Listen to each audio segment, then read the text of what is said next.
Hey guys, welcome back to the farm. I'm in the garden tonight and I just wanted to bring y'all along on a little update of what's happening out here. Figured it's been a little while. What's it been, like a couple weeks since I've been out here doing a garden video, so it's always worth the update.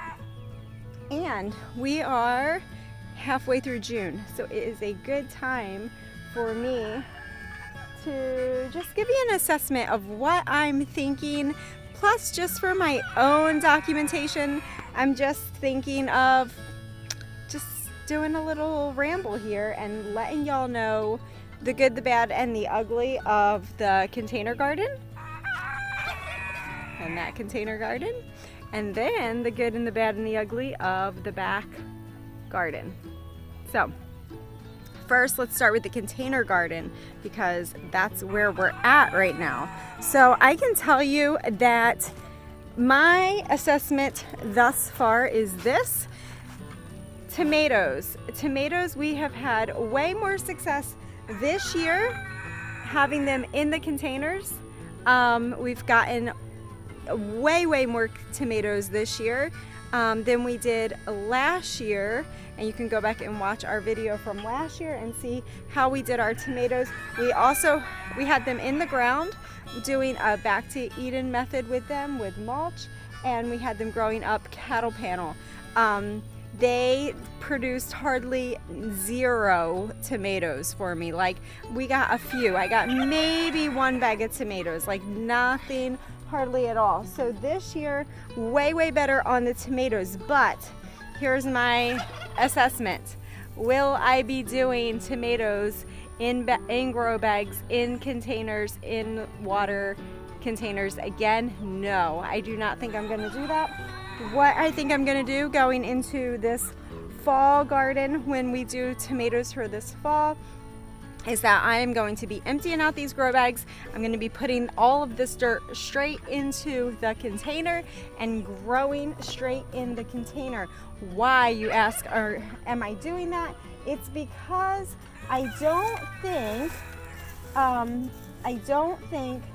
that the tomatoes are necessarily, this is very wet in here. It's nice and moist. This dirt is nice and moist in here. But even with that being said, the tomatoes are not super loving the grow bags in the water. The best year that we had with tomatoes was in raised beds with mulch with sprinklers. That's the best thing. So I'm going to be using these containers as my raised beds, and I'm going to heavy mulch them, and I might even run sprinklers along here. If not this fall, definitely for next spring garden, we will be doing it that way for the tomatoes. I am gonna say that I'm gonna be doing that same approach with my green beans. Green beans have put on really well. I just came out here and picked yesterday, and you can see they're still loaded with green beans. But green beans for us, you can see they're still stressed. You see the stress here. There's still some dry leaves, just some overall stress. They're not as full and fluffy and wonderful as they should be, even though they're still putting on loads of beans for us, so we're still happy with them. But the best year for green beans was when we did them in a row in the garden with mulch in the ground. Those green beans went forever and ever all through the summer, never showed any stress at all like this, and we had sprinklers on them. So I think coming next year, we'll be doing the beans back in the garden, in the ground again, with the heavy mulch and the sprinklers. That's the verdict on the beans. Moving onward. We have some new beautiful little plants growing in here that Grace grew. So she grew these from seed and I planted them. I don't even know really what they are. It's been a while so since she planted them, so I really don't know. Strawberries are doing amazing. These little strawberry plants filled in really, really nicely. They've been putting on strawberries just a little bit at a time all season long, and we have really been enjoying them. They are planted in the ground in this container system here. There's holes in here, there's holes in this pool, so it all feeds itself. We also have some new cucumber plants around here and here, and a nice big one here, and there is a bug, so I need to get back here and spray again. But those cucumbers should be doing a lot better. I'm going to be starting new cucumber plants soon. Speaking of cucumber plants, this is a 4-foot fence right here. And that is at least a 10-foot sunflower. Gigantic. So anyway, cucumbers. Let's talk about cucumbers. Cucumbers. They are coming back. You can see the new foliage here. They're coming back. They're doing better. How will I be doing cucumbers next year? That is a topic probably for another day. The cucumbers did not love it in these pot systems in the water. I don't know why. I don't know if it was just the direct sun out here. I'm not sure. The best year that I had for cucumbers was in raised beds, deep mulch, sprinklers. That's the best thing. That was the best year that I had for cucumbers.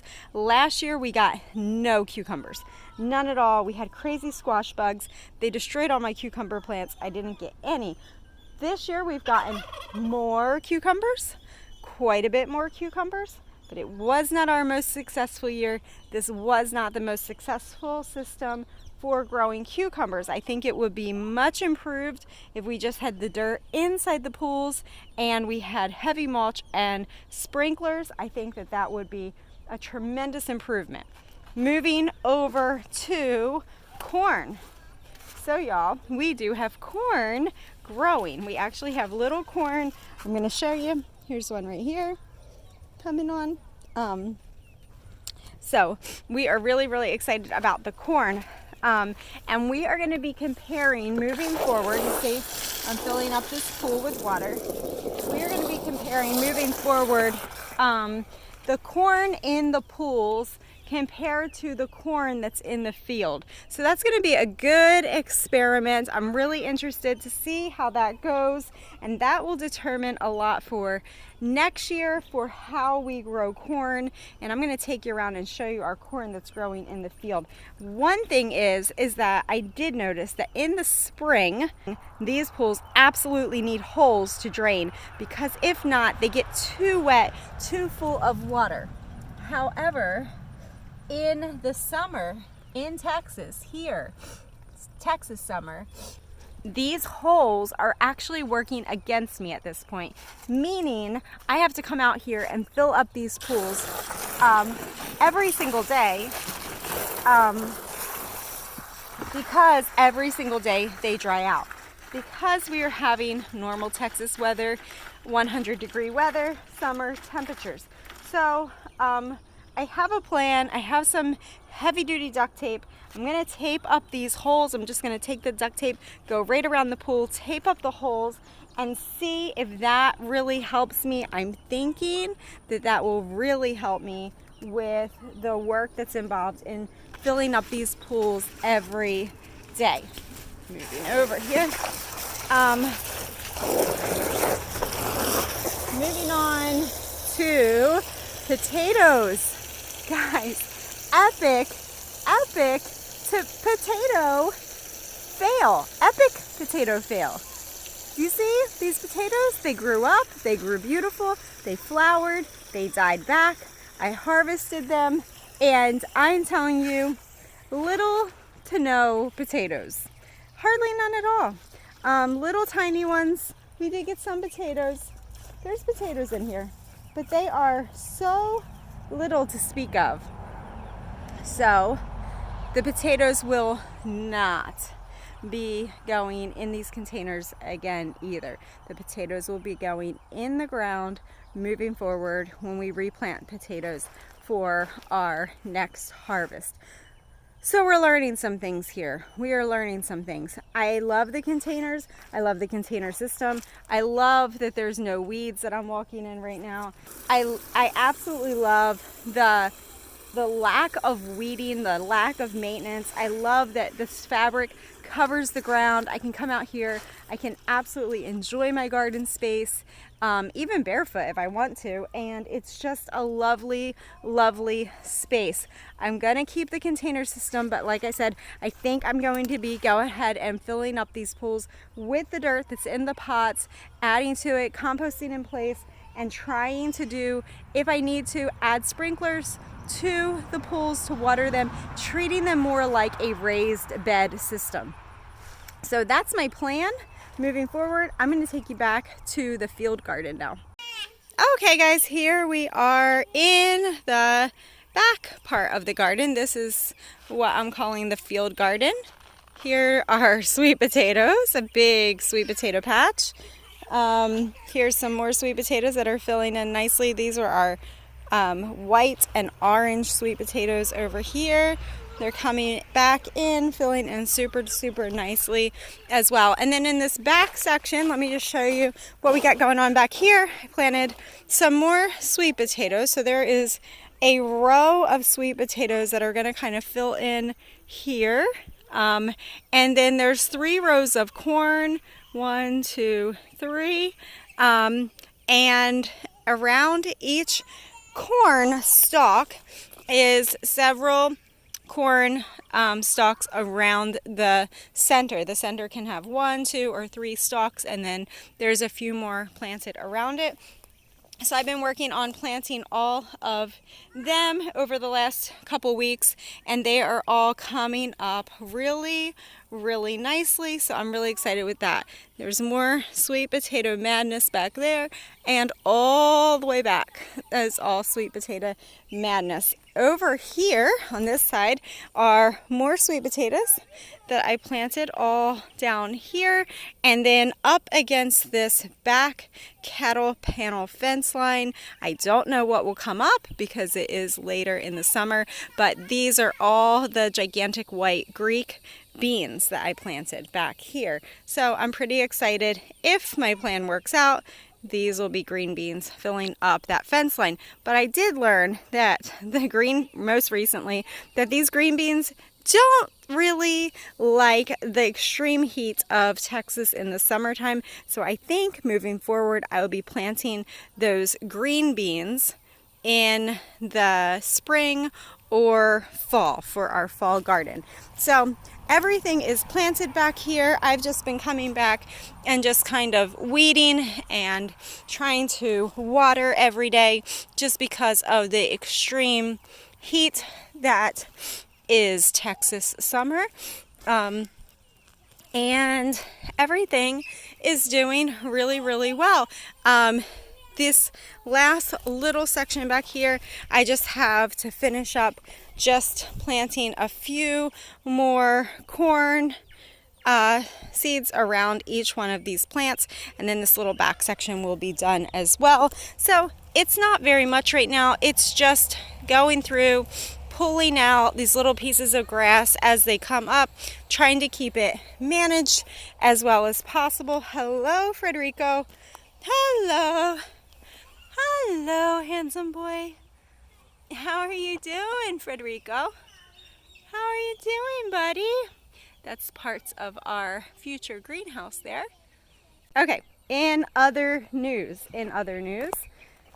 speaking of upgrades to the garden area, we were able to move out all of our roosters, and we moved in all of our little juvenile birds, which are my salmon faverolles. I'm really excited about them, guys. I've always wanted to raise a flock of salmon faverolles because they are I don't want to say endangered species, but they are a threatened, right? They are a threatened species. They are a heritage breed. They are dual purpose. So I've always just loved them and kind of been intrigued by their breed. So I'm really excited to be adding them to our backyard flock. And these are all pullets.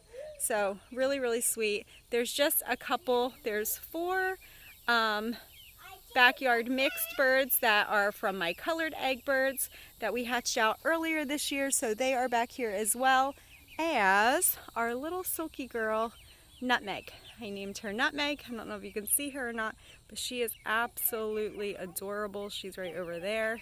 So guys, that's it. That is my update for the middle of July garden. I'm really happy and thankful for where we're at in the garden. I have a lot of work to do out here in the garden, just switching things over. I got to get all of these potatoes, buckets out of here, all of these plants out of here. And not out of here, not the buckets. I'm keeping the buckets. I'm taking the plants out, and we're going to be repurposing these buckets for something else. So you'll catch that on a future video. As keep checking back in, because it just continues to evolve as we go here. And I'm still doing my weed. I'm still doing my fertilizer here, homegrown fertilizer, just taking from my old brassicas down here that are kind of bitter and strong at this point, but that's okay. I'm keeping some of these around. A lot of these I pulled out already, but I'm keeping some of these around to purposefully just make my liquid fertilizer.